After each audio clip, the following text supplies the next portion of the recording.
जय जय श्री चैतन्य जय हो नित्यानंद। जय अद्वैत चंद्र जय गौर भक्त वृंदा। जय जय श्री चैतन्य जय हो नित्यानंद। जय अद्वैत चंद्र जय गौर भक्त वृंदा।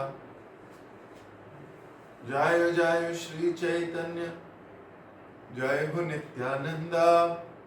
जय अद्वैत चंद्र जय गौर भक्त वृंदा। हरे कृष्ण। आप सभी गौर प्रेमी भक्तों का बहुत बहुत हार्दिक स्वागत और आप सभी को मेरा प्रणाम। पंचतत्व की इस श्रृंखला में पंचतत्व के विषय में हम सब लोग जानने का प्रयास कर रहे हैं कि ये पंचतत्व हैं कौन। पंचतत्वात्मकम कृष्ण भक्त रूप स्वरूपकम भक्तावतारम भक्ताख्यम नमामि भक्त शक्तिकम। 5 तत्वों के विषय में कहा गया है। तो एक तो स्वयं कृष्ण चैतन्य महाप्रभु, एक स्वयं नित्यानंद प्रभु, एक अद्वैत आचार्य, एक गदाधर और एक श्रीवास। ये पांचों तत्व के विषय में हम गंभीरता से जानने का प्रयत्न कर रहे हैं। पिछले कुछ दिनों में हमने श्रीवास, गदाधर जी, अद्वैत आचार्य के विषय में सुना पढ़ा और अभी कुछ दिन से हम नित्यानंद प्रभु के विषय में पढ़ रहे हैं। अब नित्यानंद प्रभु के विषय में तो अनेक आचार्यों ने अनेक चीजें लिखी हैं।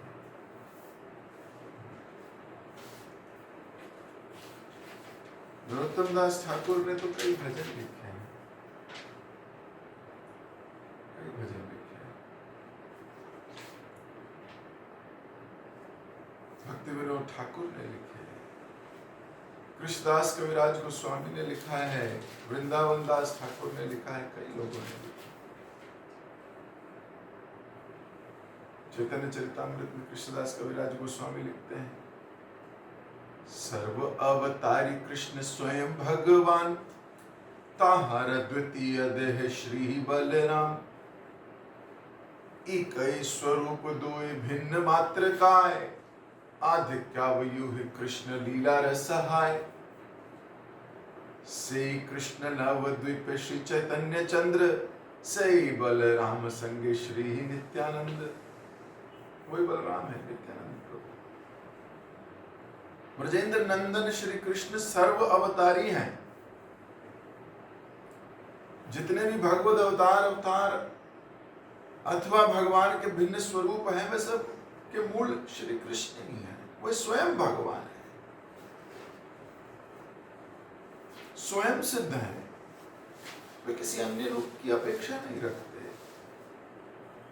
उन्हीं स्वयं भगवान की द्वितीय देह, दूसरी देह है श्री बलराम। ये मूलतः एक ही तत्व है, दो देह में प्रकाशित हो रही है, ऐसे समझ। तो तत्व से तो श्री बलराम जी जो हैं वो कृष्ण का ही विलास है। स्वरूप में अभिन्न होते हुए भी किसी विशेष लीला के उद्देश्य से श्री कृष्ण जब अपने को भिन्न आकृति के रूप में या पृथक रंग में, पृथक वेश में प्रकट करते हैं, उस स्वरूप को विलास कहा जाता है। भगवान ही अलग रूप में आ गए। जैसे कृष्ण श्याम वर्ण तो बलराम जी श्वेत वर्ण, कृष्ण पीतांबर धारी तो बलराम नीलांबर धारी। केवल वर्ण और वेश का ही भिन्न है, इसीलिए बलराम जी को विलास कहा गया है कृष्ण का। तो उद्देश्य क्या है? उद्देश्य है भगवान कृष्ण की प्रसन्नता। उद्देश्य क्या है? सहायता। उद्देश्य क्या है? उपयोगी बनना। यही उद्देश्य है। अपनी हर एक्टिविटी, अपने कर्म, अपने हर स्वभाव, अपनी हर भाष्य, अपनी हर बात से सिर्फ यही प्रतीत होता है कि महाप्रभु की लीला में सहायता करना। अब सहायता तो यूं तो बहुत से लोग करना चाहते हैं, इसमें भी कोई दो राय नहीं है, लेकिन ये सर्वदा सर्वदा सर्वदा सर्वदा सर्वदा करते आए हैं। जिस मूड में भगवान की आवश्यकता है वो मूड धारण कर लेते हैं। हमने पढ़ा था पिछले कुछ दिनों में कि शांत रस हो, साख्य रस हो, माधुर्य रस हो, कोई भी रस हो, वात्सल्य रस हो, दास रस हो, सब रस में पारंगत हैं। और ये कॉन्शियसनेस एक सेकंड के लिए भी ओझल नहीं होती, एक सेकंड के लिए, मतलब सोते हुए भी नहीं। हम तो जब सोते हैं तो हमारी चेतना कहीं और पहुंच जाती है, सच बात, कहीं और ही चली जाती है। याद ही नहीं कि हम यही हैं, याद ही नहीं रहता यही हम हैं क्या। कैसा स्वप्न देखते हैं, कई बार बड़ा बुरा स्वप्न देख लेते हैं तो बोलते हैं कि कैसे, मैंने तो नहीं सोचा, मेरे दिमाग में नहीं चलता, कुछ हमारे हाथ में है ही नहीं। लेकिन नित्यानंद प्रभु की तो कॉन्शियसनेस देखिए, सोते हुए भी यही खाते हैं हर वक्त। कल पहली बार महाप्रभु से मिलन हुआ है। अब बचपन से एक ही उद्देश्य है, भगवान कृष्ण की संतुष्टि। यही उद्देश्य है चैतन्य महाप्रभु की प्रसन्नता। तो देखिए 12 वर्ष की उम्र में ही लीला रची कैसी कि घर से ही चले गए। अब चले तो गए,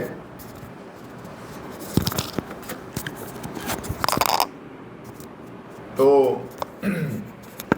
कहाँ कोई जाता है, कोई जाता है क्या इतनी उम्र में तो बच्चे को कहीं लेके जाओ और 2 सेकंड के लिए बच्चा आंख से ओझल हो जाए तो छटपटाने लगते हो। मान लो भीड़ में जा रहे हो, मॉल में जा रहे हो, मार्केट में जा रहे हो, और बच्चा 1 सेकंड के लिए उंगली छुड़ा दे और दिखे नहीं ना 2-4 सेकंड, आंख से ओझल हुआ, छटपटाने लगते हैं। आसक्ति इतनी तेज होती है। और उसी बालक को चला जाए, और बालक भी अगर माता पिता को ना देखे रोने लगता है,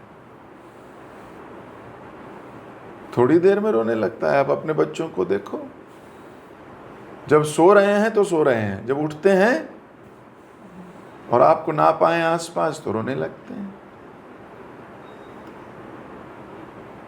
उस स्टेज को भी पार कर बचपन से ही दिखा रहे हैं, मैं इस घर के लिए या मैं ऐसे नहीं हूं, मैं महाप्रभु से मिलना है, मुझे उनकी सेवा करनी है।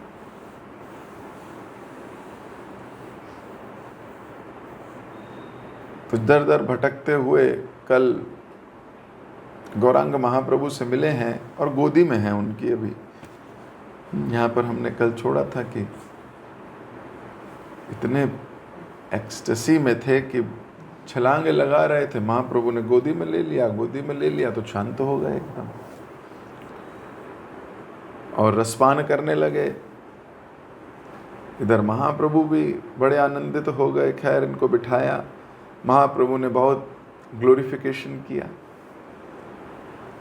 कि भक्ति की साक्षात मूर्ति नवद्वीप में प्रकट हो चुकी है, सबका कल्याण होना अब गारंटी है। दिव्य प्रेम अवतरित हो गया है। नाना प्रकार से नित्यानंद प्रभु को गुणगान करने लगे। तो नित्यानंद प्रभु भी कहाँ पीछे रहने वाले हैं। नित्यानंद प्रभु को बड़ी संतुष्टि हुई, लेकिन नित्यानंद प्रभु ने भी कहा, ओ गौर हरि, क्या मैं तुम्हें जाने ना? तुम ही तो कन्हैया हो, तुम ही तो कन्हाई हो। लेकिन ये तो बताओ, अपना श्याम वर्ण किसको दे आए? ये तो बताओ, अपना पीतांबर किसको दे आए? अच्छा ये भी बता दो, वो बहुत सुंदर बजने वाली मुरली कहाँ है? अब वृंदावन छोड़ के नवद्वीप में लीला करोगे? नित्यानंद प्रभु की बातें सुनकर महाप्रभु ने सर झुका लिया, थोड़े एम्बैरेस हो गए। ये तो किसी को बताना नहीं है, राज की बातें हैं, ये सब पोल खोल देंगे, ये ऐसे थोड़ी होता है। तो बेचारे थोड़े एम्बैरेस हो गए और नित्यानंद प्रभु के पांव छूने लगे। बड़ा भाई आए तो क्या करेंगे, अब एकदम से आ गई कॉन्शियसनेस, बलराम तो बड़े भाई है, तो एकदम सर झुका के उनके पैर छूने लगे। पर नित्यानंद प्रभु छूने कहाँ दे? नित्यानंद प्रभु ने हाथ पकड़ लिए, सीधा खड़ा किया और खुद पैर छूने लगे। अब गौरांग महाप्रभु पैर क्यों छूने दें बड़े भाई को? अब नित्यानंद प्रभु के हाथ पकड़ लिए गौरांग महाप्रभु ने, इनको खड़ा किया और खुद पैर छूने लगे। अब जैसे छूने लगे तो नित्यानंद प्रभु ने हाथ पकड़ लिया और दोनों के बीच में ये लीला चलती रही। कोई जीता नहीं, कोई हारा नहीं। अंततः एक दूसरे के हाथ या ऐसे झुकते झुकते झुकते फिर दोनों गले ही लग गए। बोले कोई नहीं झुकेगा, अभी गले ही लगना है। तो दोनों गले लग गए और नित्यानंद प्रभु बोलने लगे कि जगह जगह ढूंढ रहा था तुमको मैं, पूरा साउथ इंडिया घूम आया, वृंदावन घूम आया, सब जगह घूम आया, तुम यहाँ छुपे थे। ऐसे कह के गले लगा लिया और बोले चोर, अब मैंने तुझे पकड़ लिया है, अब मैं तुझे कहीं नहीं जाने दूंगा। ऐसे कह के महाप्रभु का गाढ़ आलिंगन कर लिया और महाप्रभु ने भी उनका गाढ़ आलिंगन किया। तो अगले दिन व्यास पूजा थी, तो महाप्रभु नित्यानंद प्रभु को लेके श्रीवास पंडित के घर गए। अब श्रीवास पंडित के घर गए तो वहाँ तो पूरी रात कीर्तन चला। अब कीर्तन तो पूरी रात चलता ही है, कल्चर है, यही महाप्रभु ने सिस्टम बनाया है। आदिवास होगा ना, राइट, कीर्तन जबरदस्त। अब कीर्तन क्या, कीर्तन तो नॉर्मल धीरे धीरे हो, समझ ना, पहले धीरे धीरे शुरू होता है, धीरे धीरे धीरे वो स्पीड तेज होती है, धीरे धीरे थोड़ा तेज, फिर और तेज, फिर और तेज, और एंड में तो फिर ताबड़तोड़ कीर्तन होता है ना। ये कीर्तन की 4 स्टेजेस बताई गई हैं शास्त्रों में। तो it should start very slow and then slowly and gradually emerged in कीर्तन।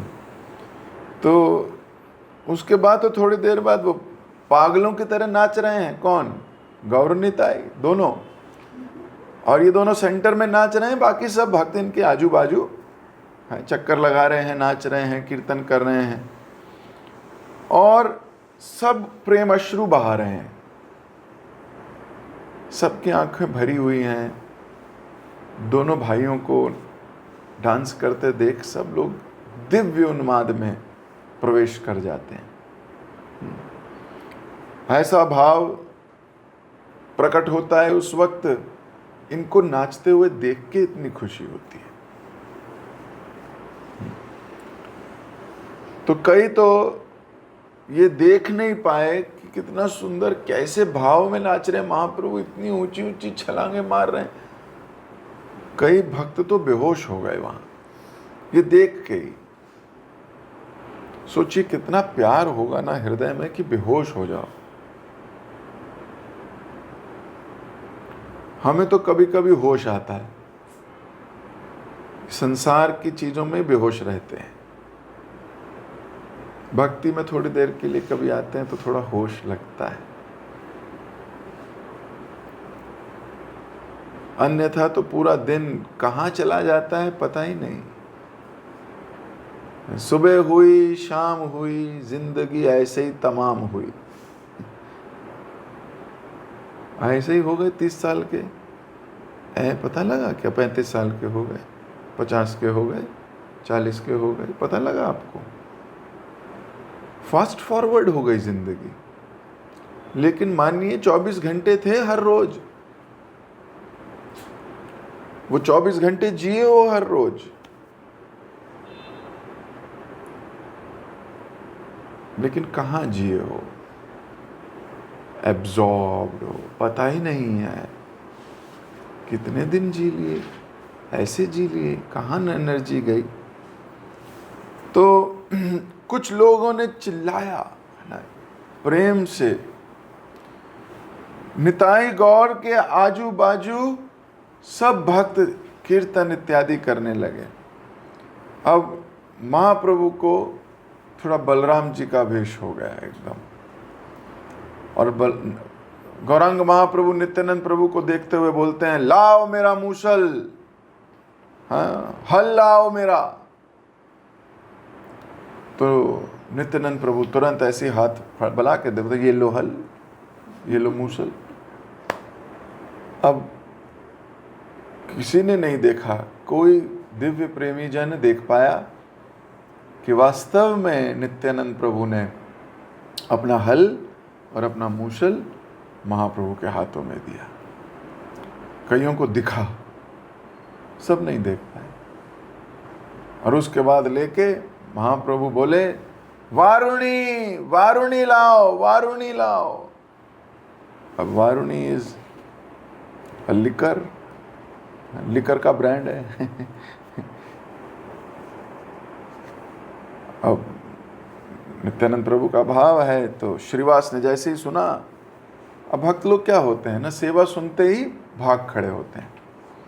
श्रीवास ठाकुर ने सुना वारुणी अभी लाता हूं, भाग गए तुरंत और गंगा जल का मटका भर के ले आए।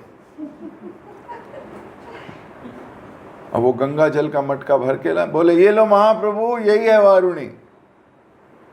अब महाप्रभु मटका ऐसे मुंह लगा के गटक रहे हैं मटके को। अब क्या है उसमें? गंगा जल है। आधा पिया और बोले बहुत मजा आ गया, बहुत बढ़िया। और मटका वापस श्रीवास को दिया। उसके बाद क्या, सारे के सारे टूट पड़े उस मटके पे। वो हमें भी चाहिए, हमें भी चाहिए। सब ने वो मटके में से गंगा जल पिया। अब जल पिया तो सब तो बलराम जी की जय हो, बलराम जी की जय हो। वारुणी तो वही पीते हैं। अब सबको नशा हो गया कृष्ण प्रेम का। तो नित्यानंद तत्व बड़ा मुश्किल है समझना। जब थोड़ी देर सब नाचने लगे, गाने लगे, धीरे धीरे भाव शांत हुआ, तो बैठ गए सब। तो महाप्रभु पूछने लगे भक्तों से, मैंने कुछ किया क्या आज? आज कुछ हुआ था क्या? तो महाप्रभु तो भाव में है, बाकी सब तो देखा, बाकी सब ने वारुणी वारुणी कौन मांग रहा था, है? हल मूसल कौन मांग रहा था? तो महाप्रभु बोले मैंने कुछ किया था क्या आज? कुछ मैंने? तो भक्त बोले नहीं, आप कहाँ करते हो कुछ भी नहीं हुआ। ऐसा क्यों सोच रहे हो आप प्रभु जी? ऐसा कुछ भी नहीं किया आपने, सब बहुत मजा आया। हम तो नित्यानंद प्रभु को देख रहे थे, बहुत अच्छा डांस करते हैं, बहुत बढ़िया कीर्तन हुआ। तो महाप्रभु नित्यानंद प्रभु को देखने लगे। नित्यानंद प्रभु भाव में फिर आ गए, वो फिर नाचने लगे। अब की बार जब नाचे तो भक्त लोगों ने फिर कीर्तन तेज कर दिया। अब कीर्तन तेज हुआ, महाप्रभु देख रहे हैं, और नित्यानंद प्रभु नाचते नाचते नाचते, सन्यास दंड गिरा, कमंडलू गिरा, यहां तक कि कौपिन भी गिर गया, पूर्ण नंग स्त्री है, एकदम नंगस्त हो गए एकदम, और तब भी होश नहीं है, ये नाच रहे हैं। अवधूत है ना, क्या होश इनको, कपड़े पहने हैं, कपड़े नहीं पहने हैं, ऐसे भाव में आ गए। महाप्रभु ने थोड़ी देर में शांत किया, कीर्तन बंद करो, रुको। थोड़ी देर शांत किया और महाप्रभु उनको श्रीवास के घर पे छोड़ के फिर चले गए। तो नित्यानंद प्रभु जब ऐसे भाव में आते थे, उनको कुछ दिखता ही नहीं था क्या हो रहा है।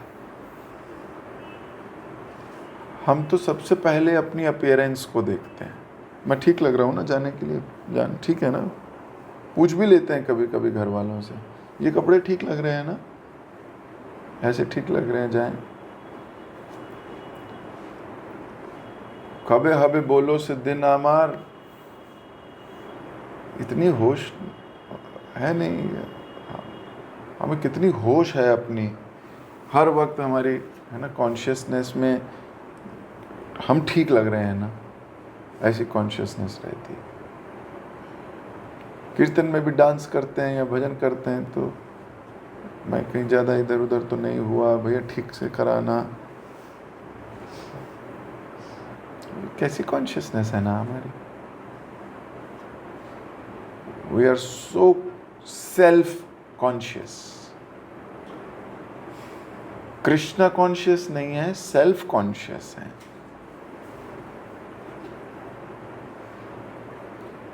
कुछ औपचारिक बातें हैं, उन औपचारिक बातों को इतना दिल पे लगा लिया है कि हर वक्त उन्हीं की नशे में रहते हैं।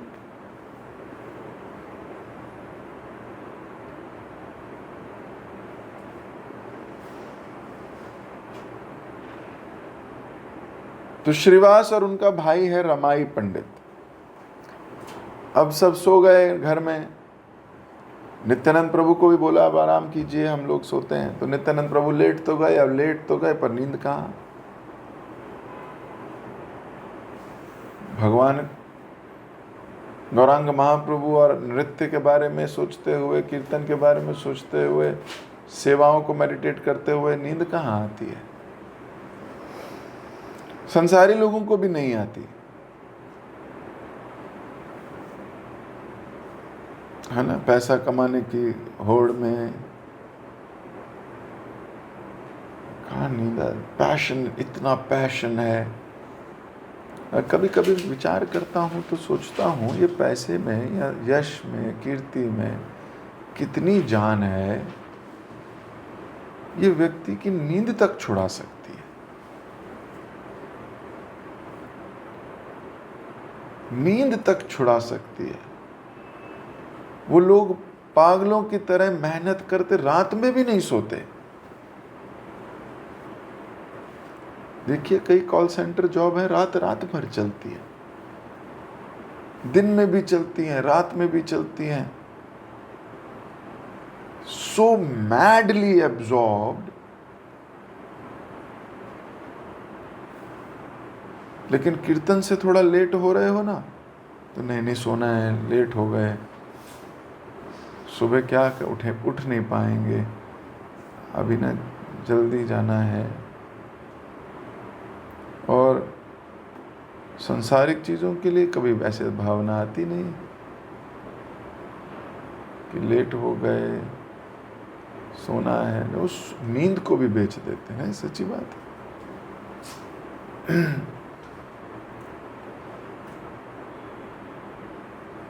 लेकिन नित्यानंद प्रभु को नींद नहीं आ रही है, क्यों? भगवान की याद आ रही है।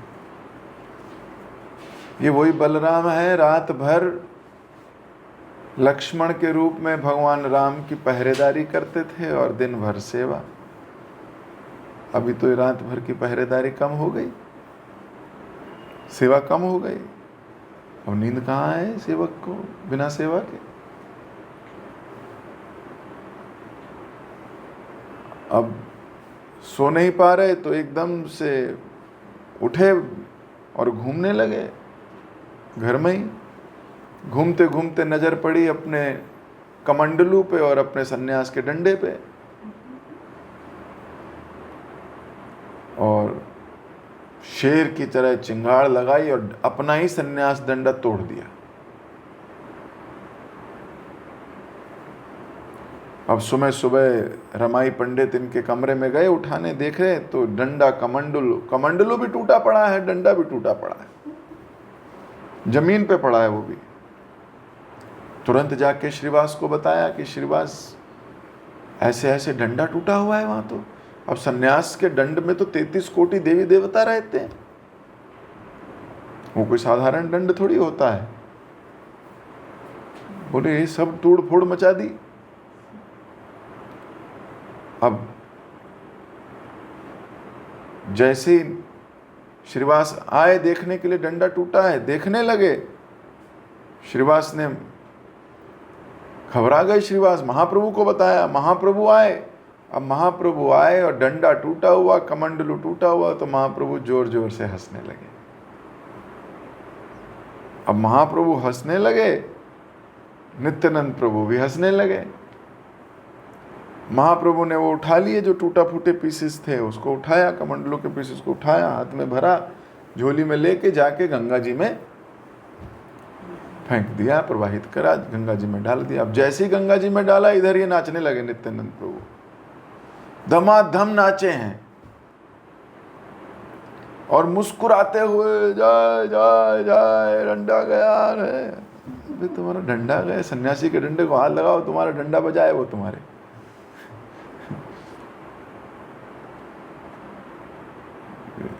त्रिदंडी सन्यासी मतलब पूरा का पूरा एक सिस्टम है सन्यास में। और जैसी डंडा बहा, नित्यानंद प्रभु भी छलांग मारी। उसके बाद नाचते नाचते गंगा जी में, जैसे जैसे डंडा बह रहा है ये भी बह रहे हैं, और मुस्कुराते हुए हरी हरी हरी हरी हरी हरी हरी हरी बोलते हुए साथ ही बह रहे हैं गंगा जी में। उधर से बहुत बड़ा मगरमच्छ छा गया। अब महाप्रभु देखे मगरमच्छ छा रहा है, तो महाप्रभु नित्यानंद प्रभु को बोले, आ जाओ, अब बाहर आ जाओ। तो ये तो हरी हरी हरी हरी हरी हरी हरी हरी नाचते हुए, अब पानी में भी नाच सकते हैं नित्यानंद प्रभु। अब वो नाच रहे हैं, पर जैसी आवाज सुनी स्वामी की, बाहर आ जाओ, तुरंत सीधे हुए, फटाकदनी से बाहर आ गए। अपने मूड को कैसे एक सेकंड में बदलना है, आज्ञा प्राप्त करते ही, यह हमें नित्यानंद प्रभु से सीखना चाहिए। किसी चीज में, किसी धुन में लगे हो, लेकिन आज्ञा आ गई, तुरंत छोड़ सको उसको, तुरंत छोड़ सको।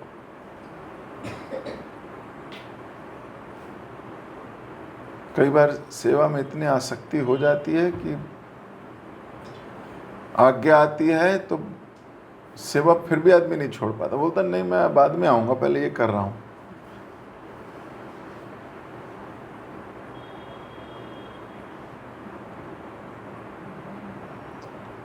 Purity is the force.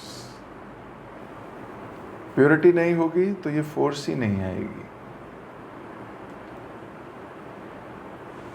तो नित्यानंद प्रभु तुरंत बाहर आए। अब त्रिदंड तो सन्यास की निशानी है। आखिर डंडा क्यों तोड़ा नित्यानंद प्रभु ने? अच्छा, तोड़ दिया तो नाचे क्यों?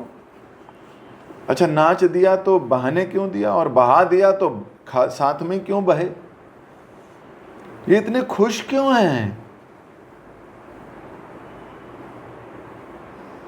मैं अपना डंडा तोड़ के अभी आने वाले दिनों में महाप्रभु का भी तोड़ेंगे।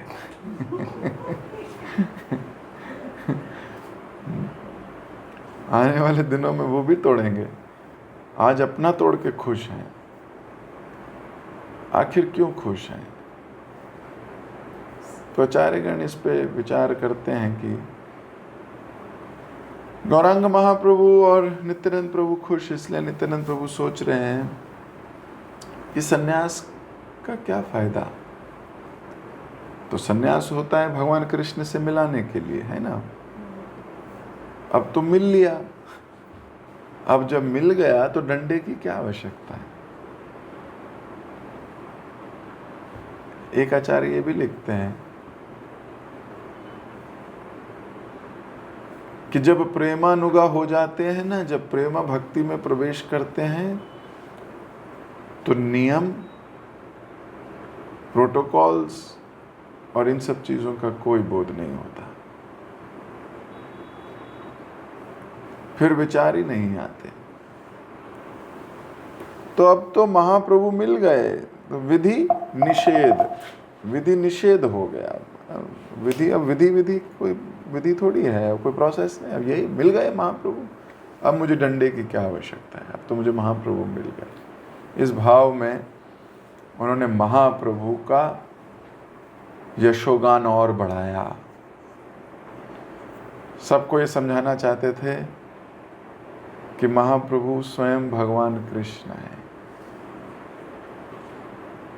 औपचारिकताओं में मत फंसो, इनकी शरण लो। अगर इनकी शरण ले ली, फिर किसी चीज की आवश्यकता नहीं। अब यही तो नहीं ली जाती। शरण लेना आसान नहीं है।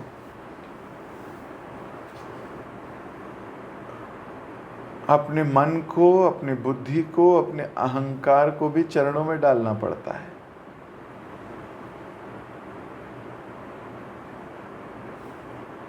ये इंपॉर्टेंट है।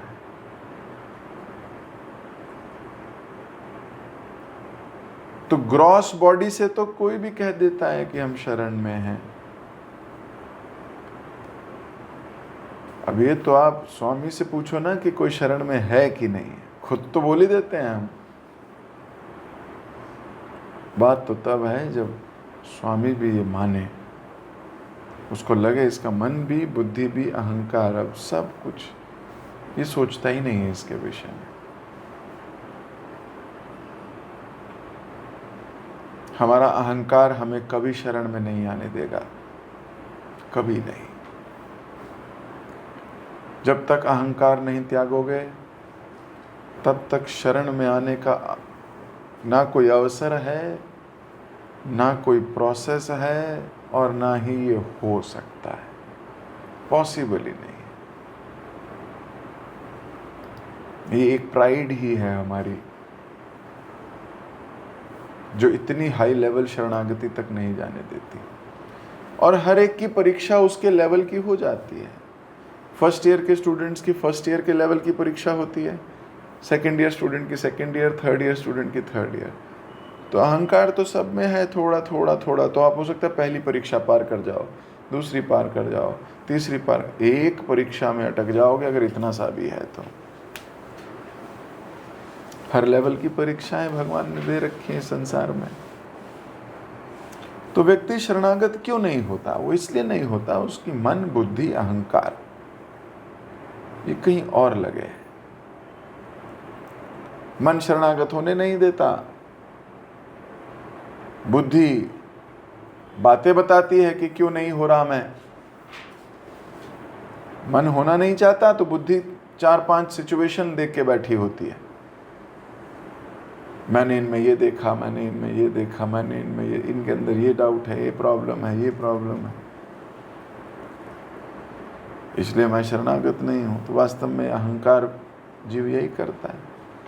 पर जो भक्त लोग हैं वो कितने सरल हैं। हमने गदाधर के केस में पढ़ा, गदाधर महाप्रभु के शरणागत हैं, डिस्कशन किया तो पुंडरीक विद्या नदी से दीक्षा ले ली। अब पुंडरीक विद्या निधि में भी तो देख रहे थे वो दोष, इसमें ये दोष है, ये अच्छे कपड़े पहनता है, इसके बाल ऐसे हैं, तेल लगाता है, खुशबू वाला सेंट लगाता है, पान भी खाता है, ये भी खाता है, फिर भी शरणागत हो गए।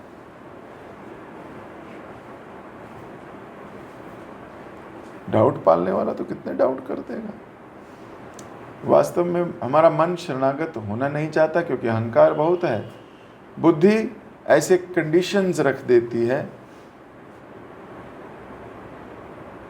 तो मुझे बताओ कहाँ पाओगे? इस संसार में बड़ा मुश्किल है। हमारे मन और हमारी बुद्धि से निरूप कोई व्यक्ति बहुत मुश्किल है, कहाँ? इसलिए प्रभुपाद जी लिखते हैं, when you see somebody sincerely following, consider him bona fide even if he has 1,000 defects.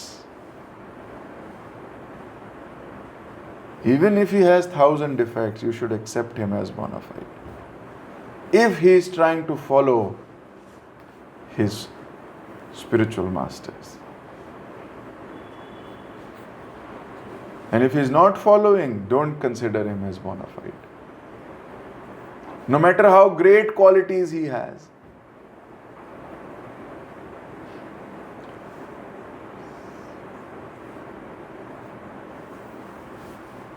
तो ये अहंकार है जो जीने नहीं देता। महाप्रभु की इस नित्यानंद प्रभु की लीला से नित्यानंद प्रभु सिखा रहे हैं, he has no doubt। और वो हम सबको बताना चाह रहे हैं, डंडा भी तोड़ दूंगा मैं। क्यों? महाप्रभु मिल गए भाई, कृष्ण मिल गए। यही कृष्ण है, यही स्वामी है, इन्हीं को ढूंढ रहा था मैं, इन्हीं को प्राप्त करना है। थोड़े समय बाद, आज तो डंडा कमंडल टूटा है, महाप्रभु इनको विवाह करने को भी कहेंगे, सन्यासी को। आज के समय में अगर कोई सन्यासी विवाह करे तो आप क्या कहोगे? आप कहोगे उसका फॉल डाउन हो गया, ऐसे बोलोगे मैं भी कि ये क्या हुआ भाई, एक सन्यासी था, उसने शादी कर ली, बताओ। मन में सही विचार नहीं आएगा एटलीस्ट। लेकिन आज्ञा प्रधान है। अगर मालिक स्वामी किसी सन्यासी को बोले कि तुम्हें विवाह करना चाहिए, तो उसको तर्क नहीं करना चाहिए फिर, अरे मैं तो सन्यासी हूँ, मेरे को विवाह करना उचित लगता है क्या? ये क्या बात हुई, ये क्या हुआ, ये तो मुझे गलत आज्ञा दे रहे हैं, ये कोई उचित आज्ञा थोड़ी है, भक्ति बढ़ने की आज्ञा मिलनी चाहिए, ये क्या आज्ञा है? 1000 डाउट आएंगे। महाप्रभु को एक भी डाउट नहीं आता, इसलिए वो शुद्ध हैं। इसलिए बिना उनकी कृपा प्राप्त किए कोई चैतन्य महाप्रभु की या भगवान कृष्ण की कृपा प्राप्त नहीं कर सकता, पॉसिबल ही नहीं है। बिना नित्यानंद प्रभु की कृपा प्राप्त किए कोई भगवान को रिझा नहीं सकता। नित्यानंद प्रभु की कृपा क्या है? यही कृपा है, शुद्धता है।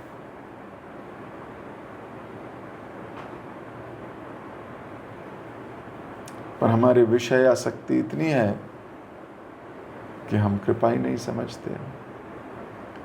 नित्यानंद प्रभु की कृपा ही, गुरु तत्व की कृपा ही हमें निकाल सकती है। कबे नित्यानंद करी मोरे दया, छोड़ाई दा मोरे विषय रामाया। विषय माया को छुड़ा सकती है नित्यानंद की कृपा। तो भगवान की कृपा के बिना, नित्यानंद प्रभु की कृपा के बिना कहाँ गौरांग प्रभु को कोई प्रसन्न कर पाएगा? कोई भी नहीं। जगाई मधाई तक राक्षसों को नित्यानंद प्रभु की कृपा चाहिए, तब महाप्रभु की कृपा मिलेगी। अब हम तो जगाई मधाई से भी गिरे हैं भाई।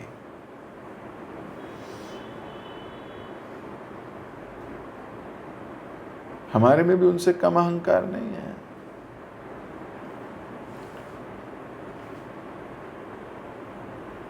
तो गौरांग महाप्रभु ने नित्यानंद प्रभु को बोला बाहर आओ, ये तुरंत बाहर आ गए।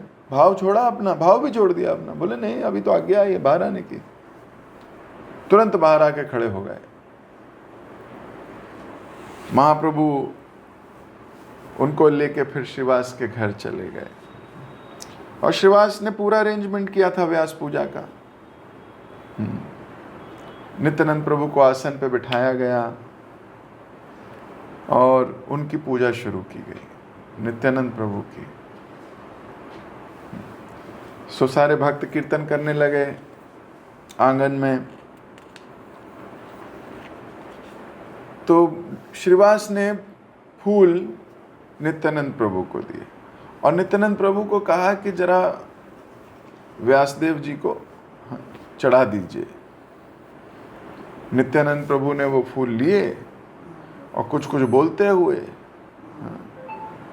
कोई सुन नहीं पाया, कोई समझ नहीं पाया, कोई देख नहीं पाया क्या बोल रहे हैं, किसी को नहीं पता लग रहा। कुछ कुछ बोलते हुए फूलों को ले जाके तुरंत क्या किया, महाप्रभु को दिए। अब आगे क्या हुआ, व्यासदेव को देने थे, किधर चले गए, क्या बोल रहे थे, क्या भाव था, श्रीवास को अच्छा लगा बुरा लगा, इसके बारे में कल चर्चा करेंगे। अभी तो ये दिव्य बातें दिव्य कॉन्शियसनेस में ही समझी जा सकती हैं। दिव्य बातें मटेरियल कॉन्शियसनेस में नहीं समझी जा सकती। अब कोई भक्त दिव्यता के प्लेटफॉर्म पे डिस्कशंस हो रहे हैं, लीला हो रही है, और कोई मटेरियल कॉन्शियसनेस का व्यक्ति उसे देखेगा, वो कहेगा भाई क्या ही हो, यहाँ क्या ही होता है, समझ ही नहीं आती मेरे को ये क्या ही हो रहा है। समझ नहीं आएगी क्योंकि आप मटेरियल कॉन्शियसनेस में, मटेरियल स्टैंडर्ड्स से आप स्पिरिचुअल स्टैंडर्ड्स को चेक करने का प्रयास करते हो, और वहीं जो स्पिरिचुअल स्टैंडर्ड से स्पिरिचुअल स्टैंडर्ड की चीजें देखता है उसको आनंद आ रहा होता है। तो ये कॉन्शियसनेस अपलिफ्टमेंट प्रोग्राम है, इसलिए ध्यान से सुनिए। जिसने श्रवण नहीं किया होगा इन लीलाओं का वो समझ भी नहीं पाएगा। वो कोई लीला देखेगा वैष्णवों की, वो भी कहेगा भाई क्या ये क्यों हुआ, और कोई दूसरा व्यक्ति कहेगा लेक्चर में सुना था ये तो ऐसे, इसका अर्थ तो ये होता है। एकदम से वो उसकी कॉन्शियसनेस चेंज हो जाती है। जगत गुरु श्रील प्रभुपाद की जय, नित्यानंद प्रभु की जय। हरे कृष्णा।